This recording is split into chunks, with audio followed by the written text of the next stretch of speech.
Il aime faire planer le mystère. Il y a deux hypothèses possibles. Soit il avait son choix depuis le début, et il a fait monter des différentes hypothèses pour au final calmer les uns et les autres, notamment dans la mesure où il n'y a pas de Premier ministre idéal, il faut bien le dire. C'est-à-dire que vous n'avez personne capable de contenter à la fois et la gauche et la droite pour ce qu'on appelle le pacte de non-censure. Donc si vous proposez quelqu'un plutôt à gauche, c'est LR qui lui tape dessus. Si vous proposez quelqu'un de plutôt à gauche, c'est la droite qui lui tape dessus. Et donc un sujet se pose, c'est-à-dire que si par cas il avait un choix identifié, peut-être qu'il a fait monter différentes hypothèses en vue éventuellement de calmer les uns et les autres au final pour dire attendez, on est peut-être passé à côté de l'Escure hier, donc peut-être qu'LR sera satisfait de Le Cornu ou de Bayrou. Et de la même à gauche, on est peut-être passé à côté de Le Cornu, donc finalement Bayrou ou l'Escure, finalement c'est très bien. C'est peut-être possible. Je pense que probablement ces options ont varié depuis une semaine et il doit composer avec les désirata des uns et des autres qui lui disent à chaque fois qu'il propose un nom, à chaque fois qu'un nom devient favori, tout le monde lui tombe dessus dans la mesure où il n'y a pas de Premier ministre idéal et que chacun joue sa propre partition en vue des prochaines élections.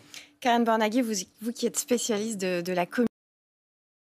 C'est possible, même s'il est favori. Tout est possible. Tout est possible. De toute façon, moi, de ce que j'ai entendu, à chaque fois qu'il y a un nom qui émerge, il se fait tirer dessus, même dans son propre camp. C'est-à-dire que même le camp macroniste essaie d'éliminer des propres postulants à Matignon, enfin surtout le camp macroniste d'ailleurs.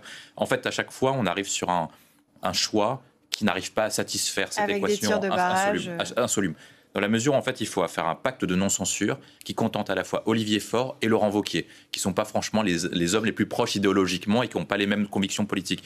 Et donc, en fait, on arrive sur des options qui sont, à minima, qui doit rassembler le plus petit dénominateur commun. Et donc, la question qui est posée aujourd'hui, c'est est-ce que François Bayrou est aujourd'hui le plus petit dénominateur commun ? Si vous m'avez posé la question il y a une semaine, je vous aurais dit il n'a aucune chance d'être nommé parce que personne n'en voudra et la gauche n'en voudra pas et Sarkozy va lui taper dessus et les Républicains vont lui taper dessus. Mais maintenant qu'ils ont épuisé un ensemble d'options, peut-être que maintenant il fait figure non pas de meilleure option, mais de dernière option disponible pour le président de la République, parce que ça a été rappelé, Emmanuel Macron devait le nommer depuis 2017.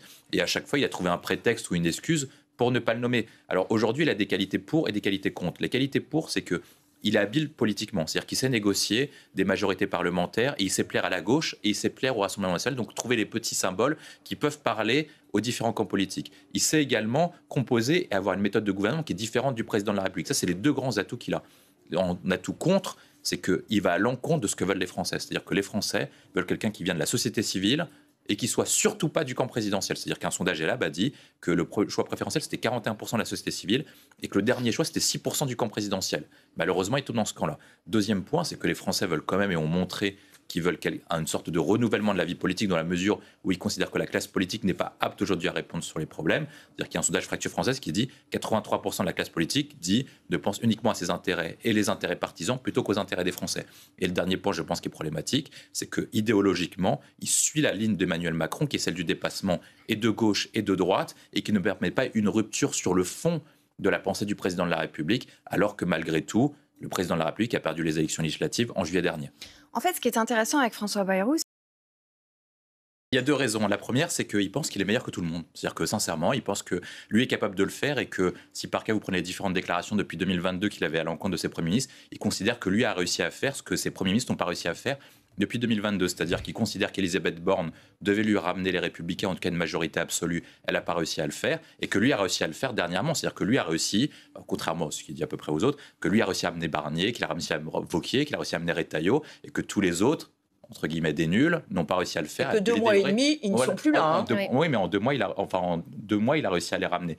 Et là, ce que lui considère aussi, c'est que contrairement à ce que Bayrou lui dit, etc., enfin, de ce qu'on m'a expliqué, c'est que lui a réussi à mettre le Parti socialiste, les écologistes et les communistes autour de la table en moins d'une semaine, ce que tous les autres lui ont promis de faire depuis 2, 3, 4, 5 ans, et donc il considère que le meilleur moyen, finalement, en politique de réussir, c'est de le faire par lui-même. Et par conséquent, moi, de ce que j'avais compris, c'est pour ça que je suis étonné du choix de Bayrou, c'est qu'en fait, il a été très, agacé. Du choix de Bayrou.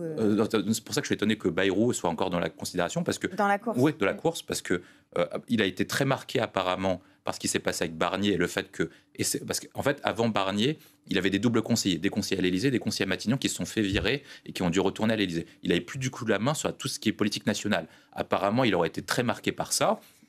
Et il considère que le président de la République doit encore avoir un rôle sur ces questions-là. Et donc, il aimerait avoir un Premier ministre qui soit à minima, peut-être pas que lui décide de tout, mais qu'au moins qu'il le consulte sur différentes questions, ce que ne faisait pas Michel Barnier. Et donc, à peu près, ce qui sortait plutôt hier, c'était que Collor voulait reprendre la main et qu'il avait 3 options sur la table. La tendance était Lescure, et les deux autres, c'était Le Cornu et soit Le Drian ou Cazeneuve. Ça dépendait des sources. Et ça collait à peu près à sa volonté de reprendre la main, de dire que les réunions se passent davantage à l'Élysée qu'à Matignon. Ensuite, après, moi, je suis d'accord avec Jannick Halimi. Le risque qu'il prend dans cette configuration, c'est que si par cas cette option-là échoue, on ne va pas dire que c'est la faute de Lescure. Si par cas c'est lui qui serait nommé, on va dire que c'est la faute du président de la République. Et dans ce cas-là, Mélenchon et Marine Le Pen auront tout le loisir de dire, dans ce cas-là, c'est lui qui a échoué, c'est lui qui doit partir et c'est lui qui est responsable du blocage. Donc c'est un avantage, c'est que c'est lui qui a la main. Le désavantage, c'est que si par cas il échoue, eh ben, c'est lui qui sera responsable de cet échec. C'est pas lui qui a la main. C'est ça son point référentiel. C'est exactement ça son référentiel. En fait, l'objectif de Macron, c'est qu'il se dit... on sait qu'on va dissoudre. En tout cas, même s'il ne le dit pas, il sait qu'il va dissoudre. L'objectif, c'est de savoir qui les Français vont juger responsable de la situation politique actuelle et de l'éventuel blocage et l'éventuel chaos. Les références montrent que lorsque Pompidou s'est fait renverser, parce que c'était l'ancien Premier ministre qui s'est fait renverser, Rémy Barnier, il a réussi à faire porter le blocage sur les députés en disant une chose simple: moi j'agis dans l'intérêt de la nation et les députés jouent leur intérêt de chapelle, ils jouent le régime des partis, etc. Et quand vous reprenez le discours d'Emmanuel Macron d'il y a une semaine, qu'est-ce qu'il dit? Regardez, il y a une alliance des contraires, des gens qui défendent non pas l'intérêt de la France, mais leur petit intérêt partisan. Moi, je ne pense pas à 2027 parce que je ne peux pas me représenter. Donc, en fait, chacun des partis politiques va jouer leur propre pomme, va jouer leur propre intérêt. Pour l'instant, il n'y en a qu'un capable de surplomber tout ça parce que de toute façon, il n'a pas d'intérêt politique dans le jeu. Il est capable d'assurer la continuité de la France, c'est moi. Et donc, éventuellement, il va jouer ça, éventuellement, comme speech pour essayer de éventuellement dissoudre, reprovoquer un réflexe légitimiste derrière lui et obtenir la majorité qu'il avait tenté d'obtenir en juillet dernier. La difficulté, c'est quel est le profil pour avoir cette majorité. Et je pense que quand il regarde, il fait un tableau, et il coche, et il se dit, le problème de Bayrou, je pense, au-delà des qualités que vous avez énoncées, c'est-à-dire trouver un budget, etc., c'est est-ce qu'il n'arrive pas sur l'ancien monde qui, en fait, peut provoquer des crispations électorales. Si par cas, vous dites, et vous testez une hypothèse très simple, Bayrou, chef de majorité, qui emmène le bloc central aux élections, je ne suis pas sûr qu'il enregistre des scores phénoménaux qui dépasseraient et qui permettraient notamment de battre et Marine Le Pen et Jean-Luc Mélenchon parce qu'en fait, il incarnerait trop l'ancien monde. Et donc, en fait, il doit essayer de cocher des cases en disant je dois essayer de conserver le pouvoir parce qu'au final, c'est moi le meilleur pour pouvoir résoudre la situation politique actuelle. Il me faut quelqu'un qui soit et de gauche et capable de parler à la droite. Actuellement, vu que la tendance est plutôt d'obtenir une vague de censure de ce côté-là. Ensuite, après, il faut quelqu'un capable de faire passer un budget, donc à la fois un budget qui soit plutôt économiquement viable en raison des déficits, mais en même temps qui parle un peu à la gauche. Et donc, il coche différentes mesures comme ça. Il se dit, là, avec mon tableau, j'ai pas le choix. Les fameuses colonnes des pour et des contre. Du coup, on arrivait à 3, les noms que je vous ai donnés, donc Lescure, Le Drian et Le Cornu, dans la mesure où, en fait, eux apparaissaient comme capables de pouvoir cocher ces différentes cases. La grande difficulté, je pense, de Bayrou, c'est que dès qu'il arrive, il va se prendre des tirs de barrage et du PS et de LR en raison de son antécédent politique. Et le deuxième paramètre, c'est qu'il est candidat à l'élection présidentielle. Il s'en cache pas. Donc en fait, les partis politiques n'ont aucun intérêt à ce qu'ils réussissent à court terme, même ceux qui font partie de son propre bloc. C'est-à-dire que Gabriel Attal, il se dit, si Bayrou réussit, moi, mon aventure est terminée. Du côté de Horizon, Édouard Philippe se dit, attends, et si c'est Bayrou qui réussit, c'est fini pour moi aussi. Et du côté de Laurent Wauquiez, il sera un plaisir de lui tirer dessus au regard de l'antécédent entre Sarkozy et Bayrou. Et du coup, vous citez même plus Bernard Cazeneuve. Si, je crois, mais je ne sais pas si c'est le Drian. Le Drian a dit non. Je ne sais pas si c'est le Drian ou Cazeneuve. Est-ce que Cazeneuve, il a encore ses chances? Moi, je pense qu'il a encore ses chances. Ouais, moi aussi, je pense qu'il a encore ses chances.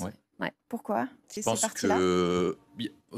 que la France Insoumise s'en sortira quoi qu'il arrive, le choix d'Emmanuel Macron. C'est la grande différence avec nous. Mais il y a peut-être un choix sur le RN, c'est-à-dire que si c'est Bayrou, peut-être que le RN ne censure pas, à la différence de Lescure, qui a tenu des positions qui étaient plus dures contre le Rassemblement national. Donc peut-être qu'il y aura une censure automatique si c'est Lescure. En fonction du profil, il y aura soit une censure automatique, ou en tout cas a priori du Rassemblement national, et si c'est un autre profil, peut-être que ne sera pas. Moi, je pense que l'enjeu, en fait, quand j'entends ça, l'enjeu est le suivant. Emmanuel Macron ne peut pas se représenter. Donc, c'est-à-dire que le dépassement gauche-droite est quasiment fini. En tout cas, hormis si quelqu'un arrive à le faire comme Gabriel Attal ou comme Édouard Philippe. Et donc, la question qui se pose pour les deux partis que j'ai en face, en tout cas parce qu'ils veulent la présidentielle anticipée, c'est comment faire pour obtenir 51%.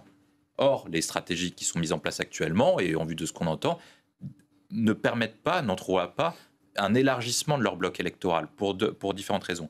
La France Insoumise fait plus de temps, on a l'impression qu'elle tape plus sur ses partenaires, qu'elle cherche à rassembler toute la gauche pour mettre toute la gauche derrière elle. Désolé de le dire, mais en tout cas, c'est ce que c'est. On va faire plus de temps à taper sur Olivier. Oui, mais on va laisser tout le monde a tort, sauf vous. Je vois pas comment vous pouvez réunir tout le monde derrière vous en tapant constamment sur Olivier Faure en disant que soit c'est insoumis, soit il va négocier avec Macron. Je ne pense pas que ça aide, en tout cas techniquement. D'un point de vue du RN, l'autre équation est la suivante. ils sont arrivés en tête au premier tour de manière très forte, c'est-à-dire à 35-37%. La question qui se pose pour eux, c'est comment faire pour casser ce qu'on appelle le plafond de verre. Comment ils obtiennent les 14-15 points supplémentaires qui leur permettent de casser le plafond de verre. Or, pour ça, ils ont deux choix. Soit ils vont chercher les électeurs de la France insoumise, mais ça paraît compliqué au vu des antagonismes, soit ils vont chercher les électeurs du bloc central, donc soit qui sont séduits par Barnier, soit qui sont séduits par Macron. Donc au final, est-ce que censurer Barnier et censurer Macron ne vous éloigne pas d'une grande partie des électeurs qui auraient pu éventuellement s'orienter vers vous? Et de l'autre manière, la question qui vous est posée à vous, c'est que Jean-Luc Mélenchon veut rassembler toute la gauche et le seul espoir qui se qualifie au deuxième tour, c'est qu'il ait toute la gauche derrière lui. Mais si par cas, il tape trop souvent, il est trop dur sur les électeurs écologistes, communistes, comme Fabien Roussel ou socialistes, peut-être que ces électeurs vont se dire peut-être on est d'accord avec Mélenchon sur le point de vue des idées, mais sur la forme on n'en peut pas, donc on va voter pour Glucksmann, pour Cazeneuve ou pour Attal. André Cotarac, je vais... Il y a 3 points. Le premier, c'est que la France, contrairement à l'Allemagne ou l'Italie, n'a pas une culture du compromis en raison de son système électoral. C'est-à-dire que lorsque vous avez un scrutin à 2 tours et que vous avez un scrutin dit majoritaire, vous avez vocation à dire si par cas vous gagnez les élections, vous remportez tout. C'est ce qu'on appelle le fait majoritaire, ce qui n'encourage pas au compromis, contrairement à ce qu'on voit dans d'autres pays. Le deuxième point, c'est que, ils le savent tous, c'est que dans un an, on va repartir en élection et donc il faut gagner des points, montrer qu'on a respecté la voix de ses électeurs pour engranger des points en vue des prochaines élections. C'est-à-dire que si par cas, Madame de la France Insoumise cédait éventuellement rentrer dans une coalition avec Macron, et éventuellement elle perdrait des électeurs ou tous les électeurs qui voteraient pour elle. C'est de la sincérité, c'est pas un calcul électoral. La lâcherait. Et de la même manière, Monsieur Cotarac a à peu près la même chose, c'est-à-dire que si par cas le Rassemblement national soutenait trop Michel Barnier, soutenait trop le bloc central, une grande partie de ses électeurs diraient mais attendez, on a voté pour vous opposer à la politique de Monsieur Macron, donc vous ne pouvez pas soutenir le parti au pouvoir dans la mesure où vous avez voté pour ça. Donc ça n'encourage pas le fait qu'on ait une élection dans un an n'encourage pas à des compromis. Et je pense qu'il y a un dernier point, c'est qu'en fait on a 3 blocs irréconciliables